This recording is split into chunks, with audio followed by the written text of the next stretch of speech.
Hello everyone, welcome in Kiran learners academy. हम कर रहे थे दोस्तों chapter wise NCERT and SCERT based general knowledge के एमसीक्यू कक्षा 3 से लेके 10 तक। बिहार के कोई भी आपका एग्जाम हो, बिहार का कोई भी एग्जाम आप क्रैक करना चाहते हो, बीपीएससी का एग्जाम हो, ठीक है, बिहार कह सकते हैं दोस्तों, बिहार शिक्षक का एग्जाम हो या फिर बिहार स्टाफ सिलेक्शन का एग्जाम हो, बिहार पुलिस का एग्जाम हो, जो क्वेश्चन बार बार आपकी विगत परीक्षा में पूछे गए हैं एनसीईआरटी बेस्ड है या फिर एससीईआरटी बेस्ड है। और यहाँ पे आप टॉपिक भी देख पा रहे होंगे स्लाइड में, बहुत सारे अध्याय हैं, ये सारे कवर करने वाले हैं इस वीडियो में से। हर अध्याय में से वो क्वेश्चन हमने उठाए हैं जो आपके लिए दोस्तों इंपॉर्टेंट है। साइंस रहने वाली है इस वीडियो में, ठीक है, साइंस के ये सारे टॉपिक हैं, इनसे जो क्वेश्चन बनते हैं इंपॉर्टेंट, वो सारे इस वीडियो में रहने वाले हैं। एनसीईआरटी और एससीईआरटी बेस्ड हम क्वेश्चन कर रहे हैं और इस वीडियो में रहने वाला है कक्षा 8 का एनसीईआरटी का पार्ट।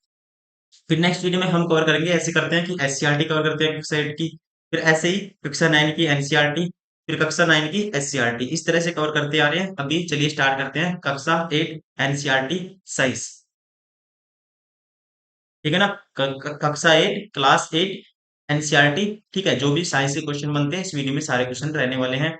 जैसा कि आप देख पा रहे होंगे, यहाँ पे अध्याय 1 में हमने क्वेश्चन दोस्तों वो उठाया है जो इंपॉर्टेंट आपके लिए। ऐसा नहीं है क्वेश्चन 1 मिसिंग है, क्वेश्चन 2 इंपॉर्टेंट है तो वो हमने आपको दिया है। ऐसे ही करते करते जो क्वेश्चन प्रीवियस क्वेश्चन है वो सिर्फ कवर कर रहे हैं, जो इंपॉर्टेंट है आपके लिए वो क्वेश्चन सारे के सारे कवर कर रहे हैं, इस वीडियो में रहने वाले हैं वो सारे क्वेश्चन दोस्तों अध्याय वाइज, ठीक है। तो यहाँ पे जैसे अध्याय 1 में क्वेश्चन नंबर 2, फिर इसका उठा लिया हमने 5 इंपॉर्टेंट क्वेश्चन, फिर अध्याय 2 में उठा लिया इसका 2, फिर उसका 5। तो इस तरह से हम कवर कर रहे हैं, सारे आपके टॉपिक कवर हो जाएंगे और मोस्ट इंपोर्टेंट क्वेश्चन सारे आपके कवर हो जाएंगे। तो चलिए स्टार्ट करते हैं कक्षा 8 एनसीईआरटी।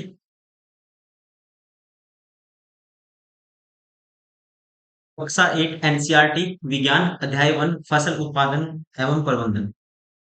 क्वेश्चन नंबर 2, रबी फसल के लिए उपयोगी समय अंतराल दोस्तों, रबी फसल के लिए उपयोगी समय अंतराल माना जाता है, ध्यान रखेंगे। इसका जो राइट आंसर होगा ये होगा ऑप्शन थर्ड, अक्टूबर से मार्च, ठीक है ना। लॉजिकली कह सकते हैं जो बोई जाती है ये अक्टूबर से दिसंबर तक सर्दियों के महीनों में, और कटाई होती है अप्रैल से जून तक। अकॉर्डिंग टू ऑप्शन तो हम चूज कर सकते हैं ऑप्शन थर्ड, अक्टूबर से मार्च। क्वेश्चन नंबर 5, निम्न में से कौन सिंचाई की आधुनिक विधियां हैं। निम्न में से कौन सिंचाई की आधुनिक विधियां, दोस्तों आधुनिक विधियां कौन सी आएंगी सिंचाई की।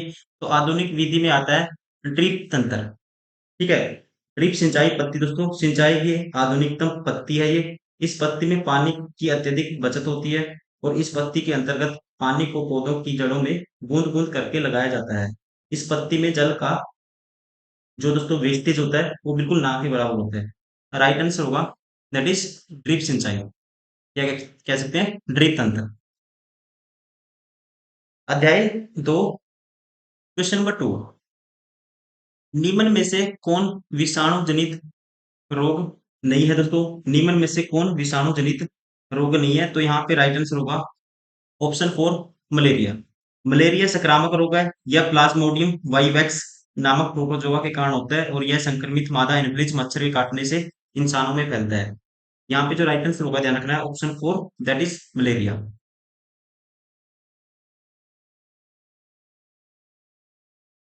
क्वेश्चन नंबर 5, एडवर्ड जेनर ने चेचक की खोज की थी। दोस्तों एडवर्ड जेनर ने टीकाकरण की खोज की, उन्हें 1796 में चेचक के टीके की खोज के लिए जाना जाता है। राइट आंसर होगा ऑप्शन चूज कर सकते हैं हम आसपास 1798, ठीक है। वैसे एग्जैक्ट क्या आना चाहिए, 1796। Option third is correct. अध्याय 3, क्वेश्चन नंबर 2, निम्नलिखित में से कौन सा रेयान का स्रोत है दोस्तों। निम्नलिखित में से कौन सा रेयान का स्रोत है, तो ध्यान रखेंगे रेयान को 19वीं सदी के अंत में रेशम के सस्ते विकल्प के रूप में विकसित किया गया था। इसे लकड़ी के गुद्दे के रासायनिक उपचार द्वारा प्राप्त किया गया था। यद्यपि रेयान का एक प्राकृतिक स्रोत लकड़ी के गुद्दे से प्राप्त किया जाता है, फिर भी यह एक क्या है, मानव निर्मित फाइबर है। यहाँ पे जो राइट आंसर होगा दोस्तों, स्रोत कौन सा होगा, अकॉर्डिंग टू कहां से प्राप्त किया जाता है, लकड़ी का गुद्दा। Option third is correct. Question number 5, दिखने में रेशम के समान पदार्थ है दोस्तों, दिखने में रेशम के समान पदार्थ क्या होगा? रेया। अध्याय 4 क्वेश्चन नंबर 2, वह पदार्थ जो हथौड़े से पीटने पर चपटा हो जाएगा दोस्तों, तो वो होगा इनमें से कौन सा, ये आपको बताना है। तो यहाँ पे दोस्तों जो चपटा हो जाएगा पीटने से, तो इनमें से है अकॉर्डिंग टू जिंक। ठीक है ना, बहुत सारी धातु होती है जिनको हम पीट के कह सकते हैं चादर की तरह कन्वर्ट कर सकते हैं, चपटा कर सकते हैं। जैसे जिंक उनका एग्जाम्पल है। ठीक है, सिल्वर हो सकता है, आयरन हो सकता है, कह सकते हैं गोल्ड हो सकता है। Right answer of option 4। Question number 5, धातुएं सामान्यतः कठोर होती हैं, निम्नलिखित में से कौन सी धातु अपवाद है और इसे चाकू से काटा जा सकता है दोस्तों? चाकू से काट लिया जाता है, अपवाद है सोडियम, ध्यान रखेंगे। काफी नरम धातु होती है, इसको तो चाकू से काटा जा सकता है। Right answer of option second. और ऑप्शन में कौन सी पोटेशियम नहीं है, पोटेशियम को भी दोस्तों हम, ठीक है, वो भी नरम धातु होती है, उसको भी चाकू से काट सकते हैं।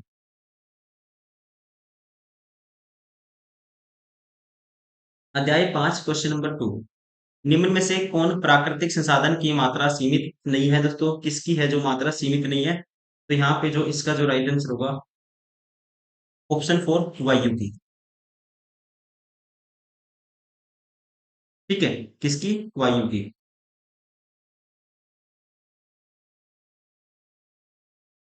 क्वेश्चन नंबर 5, निम्नलिखित में से कौन पेट्रोलियम के संघटक है दोस्तों? पेट्रोलियम के संघटक बताने हैं। पेट्रोलियम के संघटक पेट्रोल है, डीजल है, स्नेक तेल है। राइट आंसर होगा ऑप्शन 4। ठीक है, पेट्रोलियम के जो संघटक हैं कच्चे तेल से प्राप्त होते हैं। कच्चे तेल को एक रिफाइनरी में संशोधित किया जाता है जहां से विभिन्न प्रकार के उत्पाद प्राप्त किए जाते हैं, जैसे कि पेट्रोल, डीजल, स्नेक तेल, सभी क्या है? पेट्रोलियम के संघटक। Option 4 is correct. अध्याय 6 क्वेश्चन नंबर 2, दहन की क्रिया के लिए निम्नलिखित कौन सा शर्त आवश्यक है दोस्तों? दहनशील पदार्थ की उपस्थिति, ठीक है, पदार्थ के ज्वलनशील ताप की प्राप्ति, वायु की उपस्थिति, सारी की सारी चीजें होनी चाहिए। ठीक है, सारी की सारी शर्त यहाँ पे कंप्लीट होनी चाहिए। Right answer of option 4। Petrol जैसे ज्वलनशील पदार्थ में लगी आग को बुझाने के लिए किस प्रकार की अग्निशामक का इस्तेमाल होता है? किस प्रकार के दोस्तों अग्निशामक का इस्तेमाल होता है? तो यहाँ पे यूज किया जाता है CO2 गैस वाले अग्निशामक का। ठीक है, इस्तेमाल किया जाता है। तो यहाँ पे राइट आंसर होगा इसका ऑप्शन सेकंड, ध्यान रखेंगे, CO2 वाला अग्निशामक। ये क्या करता है? हवा में ऑक्सीजन को हटा देता है जिसकी वजह से आग बुझ जाती है। अध्याय 7 क्वेश्चन नंबर 2, राष्ट्रीय उद्यान किसके संरक्षण का कार्य करती है दोस्तों?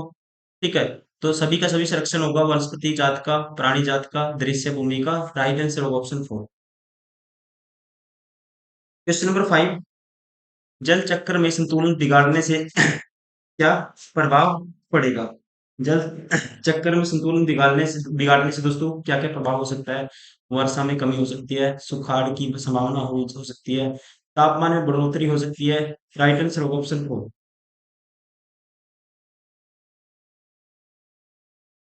है 8 क्वेश्चन नंबर 2, अधिकांश कोशिकाएं हमारी आंखों से सीधे नहीं देखी जा सकती, क्योंकि क्योंकि दोस्तों क्या आकार में छोटी होती हैं कोशिकाएं, सूक्ष्मदर्शी होती हैं, कह सकते हैं।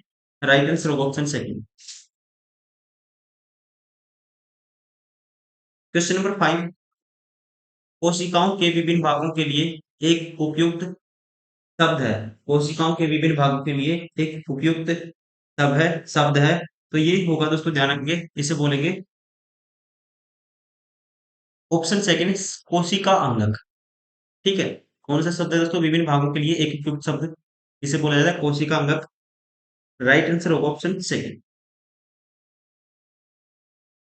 क्वेश्चन नंबर 2 अध्याय 9, अध्याय 9 का क्वेश्चन नंबर 2 कहता है, निम्न में से मादा जनन अंग का हिस्सा नहीं है दोस्तों, अंडाशय मादा जनन का हिस्सा है, अंडवाहिनी, गर्भाशय, शुक्राणु नलिका नहीं है। राइट आंसर होगा ऑप्शन सेकंड। क्वेश्चन नंबर 5, मादा युग्मनज तथा नर युग्मनज के संयोजन की विधि कहलाती है। तो इसके संयोजन की विधि को कहा जाता है, तो ध्यान रखेंगे दोस्तों, निषेचन। राइट आंसर होगा ऑप्शन थर्ड। निषेचन वह प्रक्रिया है जहां नर और मादा युग्मक एक एकल कोशिका का निर्माण करते हैं, जिसे युग्मनज कहा जाता है। अध्याय 10, क्वेश्चन नंबर 2, किस उम्र में किशोर अपने अधिकतम लंबाई प्राप्त कर सकते हैं? दोस्तों, किशोरों की अधिकतम लंबाई बढ़ती है 15 से लेकर 18 तक। तो यहाँ कह सकते हैं अधिकतम लंबाई प्राप्त कर सकते हैं 18 वर्ष तक। राइट आंसर होगा ऑप्शन 4।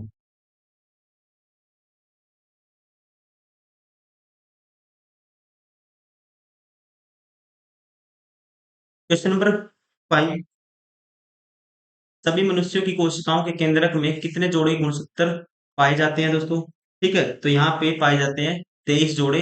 राइट आंसर होगा ऑप्शन 4। कितने जोड़े पाए जाते हैं? मानव शरीर में 23 जोड़े गुणसूत्र मौजूद होते हैं, ध्यान रखना आपको, ऑप्शन 4 इज करेक्ट। अध्याय 11, क्वेश्चन नंबर 2, वस्तु की गति की विपरीत दिशा में बल लगने से उसके गति में कैसा परिवर्तन होगा? दोस्तों, ठीक है, विपरीत दिशा में दोस्तों वस्तु की गति की विपरीत दिशा में बल लगाएंगे वैसे, तो क्या होगा? वस्तु की जो गति है घट जाएगी। राइट आंसर होगा ऑप्शन सेकंड।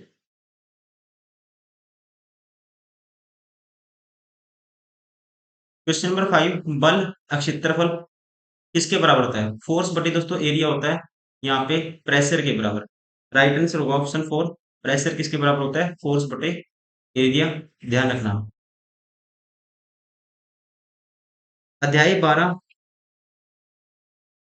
क्वेश्चन नंबर 2, दो पृष्ठों के बीच अनियमितता के अंतः बंधन के कारण डैश बल होता है? दोस्तों, दो पृष्ठों के बीच अनियमितता के अंतः बंधन के कारण, ठीक है, तो यहाँ पे होता है घर्षण बल, ध्यान रखना है, फ्रिक्शनल फोर्स।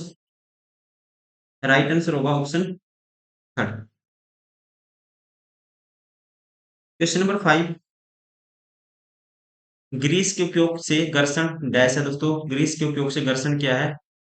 ग्रीस के उपयोग से घर्षण डैश है, मतलब कि बढ़ेगा घटेगा, ये आपको बताना है। ग्रीस यूज करेंगे, जैसे हम बाइक में कहीं पहिए में यूज करते हैं दोस्तों, कोई मशीन चलाते हैं उसमें ग्रीस डाल देते हैं तो इजीली चलती है। तो घर्षण बल होगा जो फ्रिक्शनल फोर्स है तो घट जाएगा, ठीक है ना। जैसे आप साइकिल की चेन है, उसमें आपको चलाओगे उसको ज्यादा आपकी ताकत लगेगी, जब उसमें चैन में थोड़ा ग्रीस डाल लेते हो साइकिल की चैन में तो स्मूथली मूव करती है, ठीक है। तो फोर्स क्या होगा, घर्षण क्या हो जाएगा दोस्तों? कम हो जाएगा, फ्रिक्शनल फोर्स कम लगेगी, कह सकते हैं घर्षण घट जाता है। अध्याय 13, क्वेश्चन नंबर 2, मानवों में ध्वनि किसके द्वारा उत्पन्न होती है? दोस्तों, मानवों में ध्वनि उत्पन्न होती है कंठ के द्वारा। राइट आंसर होगा ऑप्शन 4। क्वेश्चन नंबर 5, शरीर की धाड़ में दबने की प्रवणता एवं तारतम्य के लिए सही कथन कौन सा है? सही कथन कौन सा है? प्रबलता अधिक तारतम्य अधिक, प्रबलता कम तारतम्य कम, प्रबलता अधिक तारतम्य कम। तो यहाँ पे राइट आंसर होगा, ध्यान रखना आपको, ऑप्शन थर्ड।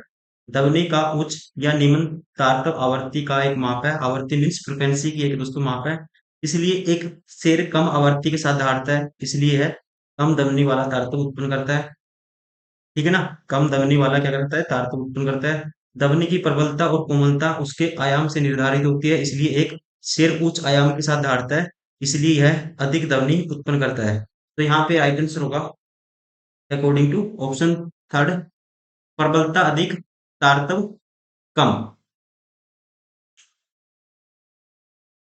अध्याय 14, क्वेश्चन नंबर 2, एलईडी बल्ब के साथ दो तार जुड़े होते हैं, उसे हम किस नाम से जानते हैं? उसे बोला जाता है, ध्यान रखेंगे, रिपीट हुआ क्वेश्चन, लीड्स। क्या बोलते हैं उसको? लीड्स बोलते हैं। क्वेश्चन नंबर 5, किसी चालक विलयन से विद्युत प्रवाह होने पर कैसी अभिक्रिया होती है?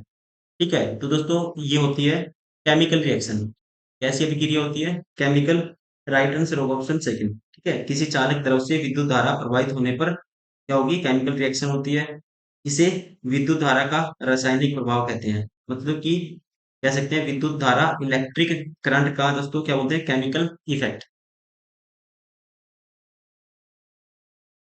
अध्याय 15, क्वेश्चन नंबर 2। तड़ित की घटना को सबसे पहले किस वैज्ञानिक ने महसूस किया था? ठीक है, ये क्वेश्चन भी रिपीट हुआ है। तड़ित की घटना को दोस्तों सबसे पहले महसूस किया था, यहाँ पे राइट आंसर होगा बेंजामिन फ्रैंकलिन ने 1752 में। ठीक है, इसने बेंजामिन फ्रैंकलिन ने, राइट आंसर होगा ऑप्शन थर्ड। तड़ित का मतलब क्या है, जैसे कि कपड़ों में दोस्तों, कपड़ों से चिंगारी निकलती है, जब हम घर्षण करेंगे, ठीक है, कपड़ों को आपस में रगड़ेंगे तो वहां से क्या निकलती है, चिंगारी निकलती है। तो उसे ही बोला, ये इसी को रिलेट रिलेट किया गया है तड़ित से। ठीक है, इसी को बोलते हैं तड़ित की घटना। तो इसको जो महसूस किया था बेंजामिन फ्रैंकलिन ने सबसे पहले 1752 में। Question number 5। तड़ित के समय हमें ऐसे स्थान का चुनाव नहीं करना चाहिए जो खुले मैदान, ऊंचे कक्ष के नीचे, ऊंचे स्थान, सभी के सभी आएगा दोस्तों, राइट आंसर होगा ऑप्शन फोर, इनमें से, इनसे, इनमें से सभी। ठीक है, तड़ित झंझा की स्थिति में बिजली के उपकरणों और तारों से दूर खड़े रहना चाहिए, और तड़ित झंझा के दौरान कार्डेड फोन का इस्तेमाल नहीं करना चाहिए। तड़ित के समय खुले मैदान, ऊंचे वृक्ष, ऊंचे स्थान का चुनाव भी नहीं करना चाहिए, क्योंकि वहां पे आग लग सकती है। Option four is correct. अध्याय 16, क्वेश्चन नंबर 2। किरण का डैश परावर्तित किरण से सामान्य सतह पर मापा गया कोण क्या कहलाता है? परावर्तन कोण, एंगल ऑफ रिफ्लेक्शन। ठीक है, क्या बोलेंगे दोस्तों, angle of reflection, right answer of option third. Question number 5। आंख के अंदर दृष्टि पटल को कहते हैं, आंख के अंदर दृष्टि पटल को बोला जाता है रेटिना।